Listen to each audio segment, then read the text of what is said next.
Good morning बच्चों हम लोग विज्ञान में ऊतक पाठ पढ़ रहे थे और पिछली कक्षा में हम लोगों ने संयोजी ऊतक पढ़ा था जिसमें हम लोगों ने संयोजी ऊतक के प्रकार पढ़े थे। जैसे कि संवहनी ऊतक पढ़ा था या तरल ऊतक पढ़ लिया था। आज हम लोग पढ़ेंगे जो सेकंड नंबर का है एरियोलर संयोजी ऊतक। इसे बच्चों विरल संयोजी ऊतक भी कहते हैं। तो चलिए स्टार्ट करते हैं। एरियोलर संयोजी ऊतक। तो एरियोलर संयोजी ऊतक की मैट्रिक्स जो होती यानी कि जो तरल पदार्थ होता है जिसमें वो रहता है वो चिपचिपी जेली जैसी व पारदर्शक होती है। इसमें अनेक तंतु यानी जो फाइबर भी पाए जाते हैं और संयोजी ऊतकों में प्रायः दो प्रकार के फाइबर होते हैं। यानी एक तो वाइट कोलेजन होगा, ठीक है, और दूसरा पीला यानी कि येलो कोलेजन होगा, ठीक। तो जो श्वेत कोलेजन फाइबर या वाइट कोलेजन फाइबर या फिर पीले एलास्टिन फाइबर या येलो एलास्टिन फाइबर जो कोलेजन होगा बच्चों, कोलेजन फाइबर इस ऊतक को तन्यता व शक्ति तथा एलास्टिन फाइबर जो है लचीलापन प्रदान करते हैं। तो ये जो एरियोलर ऊतक होते हैं ये बच्चों किस लिए होते हैं, यानी कि ये शक्ति प्रदान करते हैं। दूसरा ये इलास्टिसिटी यानी कि जो लचीलापन होता है, जैसे आपकी रबर होती है ना, आप इसको खींचोगे फिर वापस अपनी स्थिति में आ जाती है, उसी को लचीलापन कहते हैं। तो वही स्थिति जो है यहाँ पे इलास्टिन फाइबर यानी कि येलो फाइबर की है। इसकी प्रमुख जो कोशिकाएँ हैं बच्चों वो फाइब्रोब्लास्ट व मास्ट कोशिकाएँ जेली में छितरी पाई जाती हैं। ये ऊतक त्वचा को पेशियों से जोड़ता है या पेशियाँ जो होती हैं उसको जोड़ता है, यानी कि जो आपकी जो चमड़ी होती है इसको पेशियों से जोड़ता है। ये रक्त वाहिकाओं व तंत्रिकाओं के चारों ओर की पैकिंग बनाता है तथा अस्थि मज्जा में भी पाया जाता है ये बच्चों। अतः इसका प्रमुख जो कार्य है वो ऊतकों व अंगों को आपस में जोड़ना है। जो एरियोलर संयोजी ऊतक है इसका जो इम्पोर्टेंट काम है ये जो अंग हैं उनको एक साथ जोड़ना होता है। ये संयोजी ऊतक का एक प्रारूपिक प्रकार है तथा पैकेजिंग ऊतक भी कहलाता है। इसे विरल या ढीला संयोजी ऊतक भी कहते हैं। क्या कहते हैं? लूज कनेक्टिव टिश्यू, ठीक। तो नेक्स्ट देखते हैं बच्चों अब हम लोग इसकी जो संयोजी ऊतक का जो आप चित्र देखेंगे कि देखिए यहाँ पे मास्ट कोशिकाएं हैं, यहाँ पे कोलेजन यानी कि कोलेजन मतलब कि जो आपका सफ़ेद रंग की जो कोलेजन होते हैं ना, एरियोलर जो हैं ये दो तरीके के होते हैं। एक तो होता है वाइट कोलेजन, दूसरा होता है पीला एलास्टिन फाइबर। तो इसमें जो आपको कोलेजन तंतु दिख रहा है ये श्वेत कोलेजन फाइबर है, ठीक है। फिर देखिए आपको फाइब्रोसाइट्स दिख रहे हैं, लचीले तंतु दिख रहे हैं, लिम्फोसाइट्स दिख रहे हैं, मैट्रिक्स दिख रहे हैं और मैक्रोफेज दिख रहे हैं, ठीक है। तो यहाँ पे आपको वसा कोशिका भी दिखाई दे रही है। तो ये है पूरा जो स्ट्रक्चर है बच्चों, ये सामान्य एरियोलर ऊतक का है बच्चों, ठीक है। अब देखते हैं कि सघन संयोजी ऊतक क्या होते हैं, डेंस कनेक्टिव टिश्यू क्या होते हैं। ये बच्चों व्यवस्थित फाइबर तथा कोशिकाओं से बना शक्तिशाली लेकिन लचीला ऊतक होता है। ये इसकी कोशिकाओं द्वारा ही तंतु व मैट्रिक्स का निर्माण होता है। यह ऊतक दो प्रकार का होता है, एक तो स्नायु तथा कंडरा। तो स्नायु का अस्थि संधान तंतु या लिगामेंट ये अस्थियों को आपस में जोड़ने वाला है। अत्यधिक मजबूत व लचीला ऊतक है ये बच्चों। ये कैसा है? अत्यधिक मजबूत है और लचीला है। लिगामेंट जो होते हैं बच्चों ये संधियों पर अस्थियों की गति क्षमता बनाता है। इसमें मैट्रिक्स बहुत कम मात्रा में पाया जाता है तथा फाइब्रोब्लास्ट अनियमित रूप से छितरी रहती है। रज्जु रूपी इस ऊतक में पीले इलास्टिन तंतुओं की अधिकता होती है। जो दूसरा है बच्चों टेंडन, यानी कि जो बोन्स हैं बोन से जोड़ने का जो कार्य करता है बच्चों वो टेंडन करता है। और जो लिगामेंट होता है ये बच्चों ये बोन को मसल से जोड़ने का कार्य करता है। जो टेंडन है बच्चों ये कंडरा है, किसी अस्थि को कंकालीय पेशी यानी रेखित पेशी से जोड़ने वाले रज्जु रूपी संयोजी ऊतक टेंडन कहलाते हैं। इस ऊतक में फाइब्रोब्लास्ट निश्चित पंक्तियों में व्यवस्थित रहते हैं। कैसे व्यवस्थित रहेंगे? एक जो जैसे सीरीज होती है उस तरीके से ये अपने आप को व्यवस्थित रखते हैं। इस ऊतक में फाइब्रोब्लास्ट जो निश्चित पंक्ति में व्यवस्थित रहते हैं और इसमें श्वेत कोलेजन तंतुओं की अधिकता होने से ये अत्यधिक दृढ़ होते हैं, यानी मजबूत होते हैं। इसमें लचीलेपन का अभाव होता है, ये लचीले नहीं होते हैं। ये देखिए जो सघन संयोजी ऊतक है, यानी जो टेंडन है या स्नायु है, वो देखिए यहाँ पे ये चित्र बना हुआ है। जो टेंडन है बच्चों, यानी कि जो कंडरा है वो बोन को बोन से जोड़ रहा है, और जो स्नायु है वो मसल्स को बोन से जोड़ रहा है। तो ये अंतर होता है। अभी अंतर देख लेते हैं दोनों में। तो जो कंडरा यानी कि जो कंडरा होती है बच्चों, यानी कि जो टेंडन है वो स्नायु यानी लिगामेंट से किस तरीके से भिन्न है वो देखते हैं। तो पहला भिन्नता है, ये ऊतक अस्थि को कंकालीय पेशियों से जोड़ता है।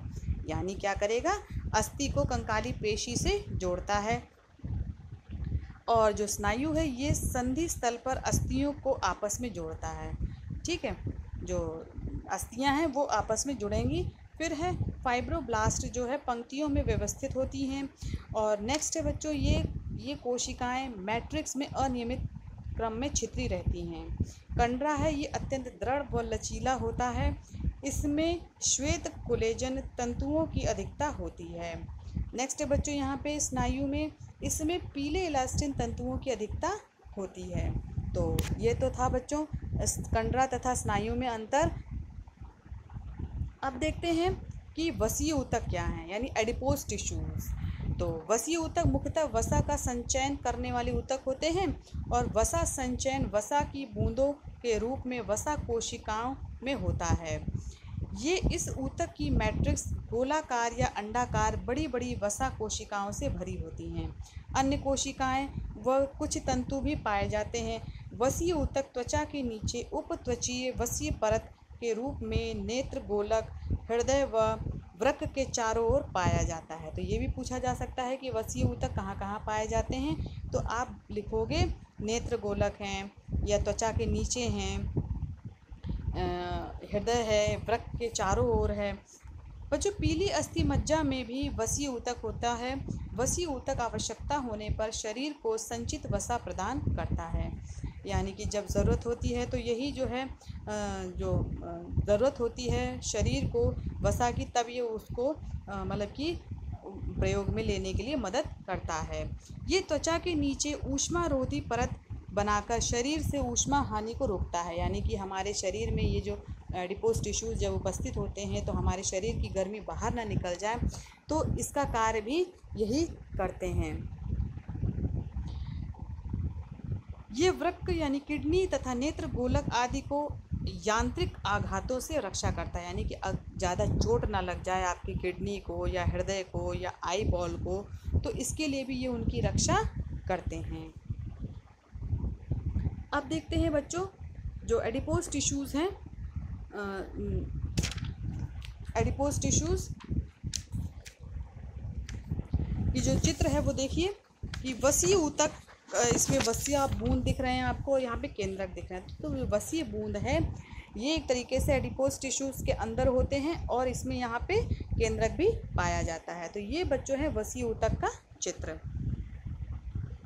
अब देखते हैं बच्चों कंकालीय ऊतक क्या है, यानी स्केलेटल टिश्यूज़ क्या हैं। तो कंकालीय ऊतक शरीर का मजबूत व दृढ़ ढांचा बनाने वाला ऊतक है जो शरीर को स्पष्ट आकृति व सहारा प्रदान करता है।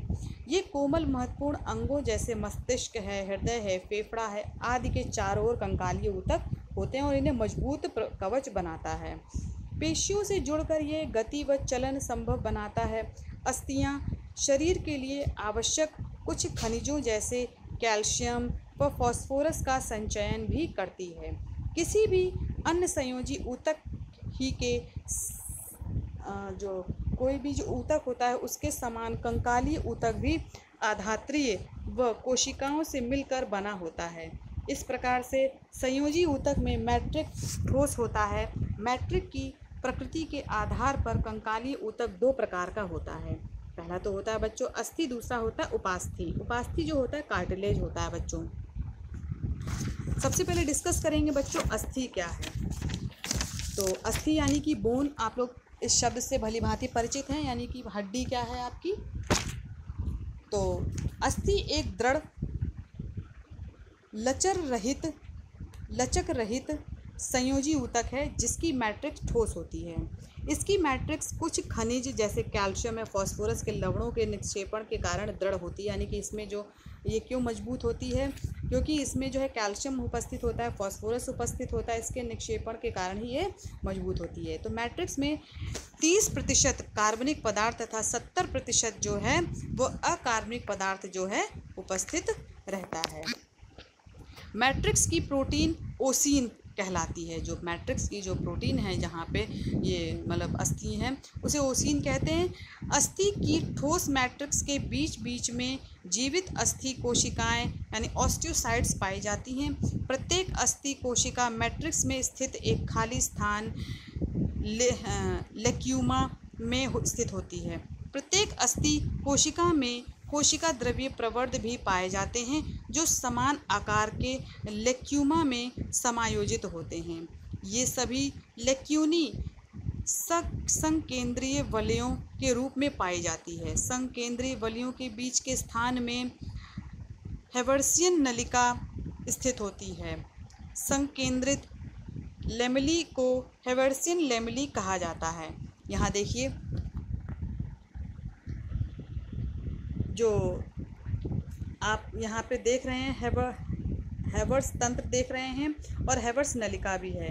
यहाँ पे बच्चों लेमेला पाए जा रहे हैं। ये बच्चों हैं जो एक लंबी अस्थि है उसकी अनुप्रस्थ काट है। देखिए अस्थि कोशिका आप देख रहे हैं यहाँ पे। तो अस्थि कोशिका में कोशिकीय द्रव्य प्रवर्ध भी पाए जा रहे हैं यहाँ पे, और अस्थि कोशिका है ये, और उसके बीच में देखिए केंद्रक पाया जा रहा है।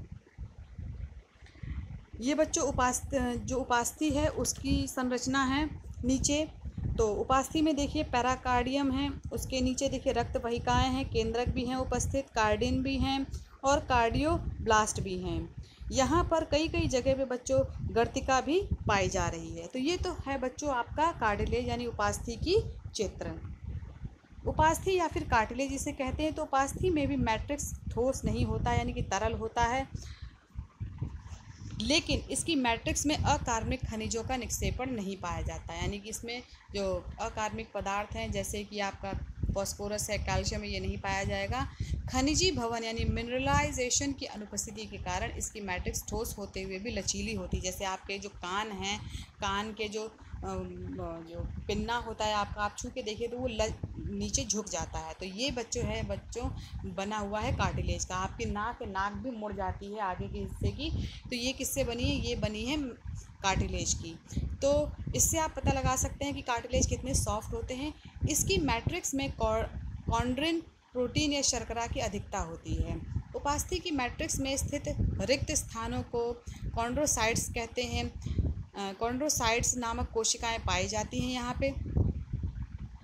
एक लेक्यूना में 1 से लेके 4 कोशिकाएं स्थित होती हैं। यानी कि लेक्यूना मतलब जगह होती है यानी खाली जगह, वहाँ पे 4 कोशिकाएं उपस्थित होंगी। उपास्थि की सतह पेरिकार्डियम नामक संयोजी ऊतक से ढकी होती है। उपास्थि अस्थि की अपेक्षा अधिक दाब सह लेती है, अतः शरीर के अंगों को लचीलापन प्रदान करती है। यह लंबी अस्थियों के सिरों पर, ट्रैकिया के ऊपर, अपूर्ण छल्लों के रूप में स्वर यंत्र में, बाह्य कर्ण में, नाक के सिरे पर तथा अकशेरुकों के बीच में ये उपस्थित होती है। यानी कि कहाँ कहाँ उपस्थित होगी? देखिए बच्चों, एक तो स्वर यंत्र जहाँ आपका गला है जहाँ से आवाज़ निकलती है, बाह्य पिन्ना है यानी कि जो बाह्य कर्ण है आपका यानी कान है उसमें होगी, नाक के सिरे पे होगी, और कशेरुक जो है यानी कि हड्डियाँ जो हैं उनके बीच में उपस्थित होती हैं ये। अब बच्चों देखते हैं उपास्थि तथा अस्थि के बीच में जो अंतर है वो देख लेते हैं। तो पहला अंतर है उपास्थि जो होती है बच्चों ये कोमल होती है, इलास्टिक होती है तथा लचीली होती है। अस्थि होती है वो कठोर होती है, दृढ़ होती है तथा लचक रहित होती है। कॉन्ड्रोसाइट्स जो होते हैं बच्चों यानी कि कार्टिलेज कोशिका यानी कि प्रवर्ध रहित होती है। अस्थि कोशिका में कोशिका द्रव्य प्रवर्ध पाए जाते हैं। उपास्थि की मैट्रिक्स में केवल कार्बनिक पदार्थ पाए जाते हैं, अतः ये मुलायम बनी रहती है। प्रमुख प्रोटीन जो है कॉन्ड्रिन होती है। इसकी मैट्रिक्स में कार्बनिक पदार्थों के साथ बड़ी मात्रा में अकार्बनिक लवण पाए जाते हैं। अकार्बनिक पदार्थों के कारण यह दृढ़ हो जाती है। प्रमुख प्रोटीन ओसीन होती है इसमें बच्चों, लेकिन जो उपास्थि है उसमें प्रमुख प्रोटीन कॉन्ड्रिन होती है। रक्त आपूर्ति अंदर तक नहीं होती है और रक्त आपूर्ति पूरी तरह होती है। इसमें रक्त आपूर्ति पेरिकार्डियम तक ही होती है, जो बाहर की जो संरचना है उसे पेरिकार्डियम कहते हैं, तो वहीं तक ही केवल रक्त पहुंच पाता है। ये लेकुना में 1 से 4 तक कॉन्ड्रोसाइट्स हो जाते हैं। ये लेकुना में केवल एक ऑस्टियोसाइट्स पाई जाती है। तो ये तो था बच्चों उपास्थि और अस्थि में अंतर। अब यहाँ तक जो भी मैंने आपको पढ़ाया है, अगर आपको समझ में नहीं आता तो आप ग्रुप में डाल के पूछें। यहाँ बच्चों आज आपकी कक्षा समाप्त होती है। धन्यवाद बच्चों आज की कक्षा के लिए।